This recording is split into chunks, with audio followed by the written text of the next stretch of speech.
بسم اللہ الرحمن الرحیم۔ السلام علیکم ورحمۃ اللہ وبرکاتہ۔ ان اللہ لا ينظر الى صورکم واموالکم ولکن ينظر الى قلوبکم واعمالکم۔ اللہ تمہارے دلوں کو دیکھتا ہے، تمہارے اعمالوں کو نہیں دیکھتا، تمہاری صورتوں کو نہیں دیکھتا، تمہارے مالوں کو نہیں دیکھتا، تمہارے دل اور تمہارے اعمال کو دیکھتا ہے۔ کافر و مشرک کے اخلاص کی بھی قدر کرتا ہے میرا اللہ، تو ایک مومن کے اخلاص کی کتنی قدر کرے گا۔ ابو جہل کا بیٹا اکرمہ بن ابی جہل ساری زندگی نبی کریم صلی اللہ علیہ وسلم کو ایذائیں دیتا رہا، حتیٰ کہ نبی صلی اللہ علیہ وسلم نے فتح مکہ کے دن نبی کریم صلی اللہ علیہ وسلم نے فتح مکہ کے دن انہیں ان چند افراد میں شامل کیا جن کے قتل کی اجازت دی گئی تھی، چاہے وہ کعبہ کے پردوں سے لپٹ جائیں۔ اب دیکھیے گا ذرا اخلاص نے کیسے ان کی جان بچائی۔ انہوں نے جنگ بدر، جنگ احد اور جنگ خندق مسلمانوں کے خلاف لڑی اور مسلسل نبی کریم کو ایذائیں دی، لیکن جب فتح مکہ میں پتہ چلا کہ اب پکڑے جانا ہے تو فرار کا ارادہ کر لیا۔ اکرمہ فتح مکہ کے وقت یمن کی طرف کشتی کے ذریعے بھاگ نکلے، لیکن درمیان میں کیا ہوا، طوفان آیا اور کشتی ڈوبنے لگی۔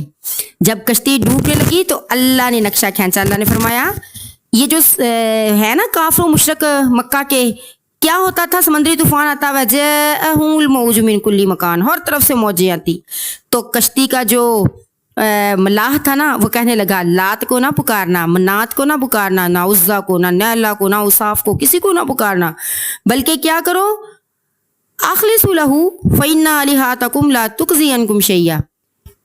تو یہاں پر سمندر کے اندر تمہارے معبود کام نہیں آئیں گے، عربی زبان تھی نا ان کی، تو عربی زبان میں کہنے لگا یہاں پر تمہارے معبود کام نہیں آئیں گے، بلکہ خالص کر کے جو ہے وہ اللہ کو پکارو۔ یہ مشرکین مکہ کا عقیدہ تھا کہ اس تری کے اندر جو ہے وہ صرف اللہ کام آتا ہے، اور خشکی کے اندر جو ہے وہ ہمارے معبود بھی کام آتے ہیں۔ اب اکرمہ جو تھے، اللہ تعالیٰ نے ان کے دل کی دنیا پلٹ دی۔ ان کے دل میں یہ خیال آیا کہ اگر تری میں وہ اللہ ہی صرف کام آئے گا تو خشکیوں میں بھی وہ اللہ کام آ سکتا ہے۔ وہیں پر خالص اللہ کو پکار کر دعا کی، کہنے لگے اللہ اگر لئن انجیتنا من ہذہ، اگر اللہ تو مجھے یہاں سے نجات دے دے گا تو میں شکر گزار کرنے والوں اور تیرے نبی پر ایمان لانے والا بن جاؤں گا۔ پھر اللہ تعالیٰ نے ان کی خلوص سے کی ہوئی دعا جو ہے اس کو قبول کیا، اور اللہ تعالیٰ نے کشتی کو پار لگایا اور وہ مکہ کی طرف واپس آئے، اور اس طرح آئے کہ نبی صلی اللہ علیہ وسلم نے ان کے چہرے سے ایمان کو پہچان لیا۔ آپ نے فرمایا دیکھو مرحبا برکب الحاجر، مہاجر کے سوار کو خوش آمدید ہو، یعنی نبی نے نہ صرف معاف کیا بلکہ دل سے قبول بھی کر لیا۔ حضرت اکرمہ کا واقعہ ہمیں سکھاتا ہے کہ خالص عبادت وہ ہوتی ہے جو اللہ کے سوا کسی اور کے لیے نہ ہو۔ مصیبت میں کافروں کو بھی پتہ ہوتا ہے کہ صرف اللہ ہی پکارنے کے قابل ہے، تو ہم کیوں غیر اللہ کو پکاریں، اور ہماری خالص نیت جو ہے وہ ہماری زندگی کو بدل دیتی ہے۔ اللہ تعالیٰ نے قرآن پاک میں جا بجا نبی صلی اللہ علیہ وسلم کو حکم فرمایا۔ اللہ نے فرمایا ان سے کہیں انی امرت ان اعبد اللہ مخلصین لہ الدین، اے نبی میرے ان بندوں کو بتا دو کہ اللہ تعالیٰ نے مجھے حکم دیا ہے کہ میں خالص اس کی عبادت کروں اور اس کی عبادت میں کسی کو شریک نہ کروں۔ تو جب بھی عبادت کرنی ہے خالص اللہ کے لیے، جب ہم اللہ کو خالص کر کے پکارتے ہیں۔ بلکہ میں نے ایک عالم کا جو ہے وہ پیغام سنا کہ وہ کہہ رہے تھے کہ ایک نیکی ایسی ہونی چاہیے جس کے گواہ صرف اللہ ہو اور انسان ہو، کوئی نیکی ایسی ہو جس میں ہم اللہ کو واسطہ دے سکیں، اللہ وہ نیکی خالص تیرے لیے کی تھی۔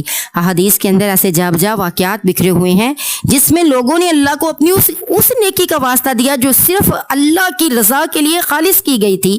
کسی انسان کا اس میں واسطہ نہیں تھا، کسی انسان کو اوپر جو تھا وہ احسان نہیں لادنا تھا، کسی والد یا والدین کی وجہ سے نہیں، بلکہ صرف اللہ کے لیے خالص ہے۔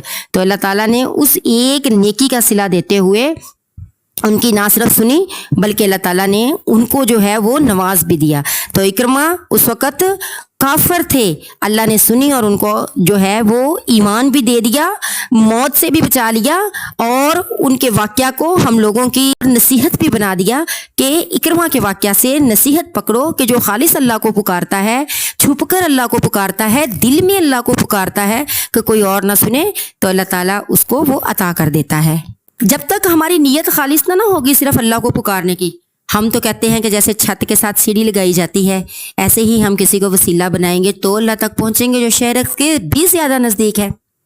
اور ہم کہتے ہیں کہ بادشاہ تک ایسے تو نہیں پہنچا جاتا, پہلے ہم اپنی عرض جو ہے وہ اس کے وزیر تک کریں گے یا سپہ سالار تک کریں گے, وہ وزیر تک پہنچائے گا, وزیر پھر بادشاہ تک پہنچائے گا. فلا تضربوا للہ الامثال, اللہ کے لیے یہ مثالیں نہ بیان کریں, وہ تو دل کی باتیں, دل کے راز, دل کے بھید ہر چیز کو جانتا ہے. دل میں خیال بعد میں آتا ہے, میرا رب اس کو پہلے جانتا ہے.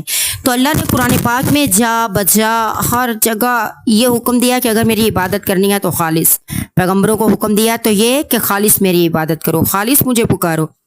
اگر میری عبادت میں ایک ذرہ بھی کسی اور کی عبادت کا شامل ہو گیا, دینا ہے تو خالص میری رضا کی نیت کر کے دو. اگر اس نیت میں ایک ذرہ بر بھی ریا شامل ہو گیا تو میں اس عبادت کو قبول نہیں کروں گا.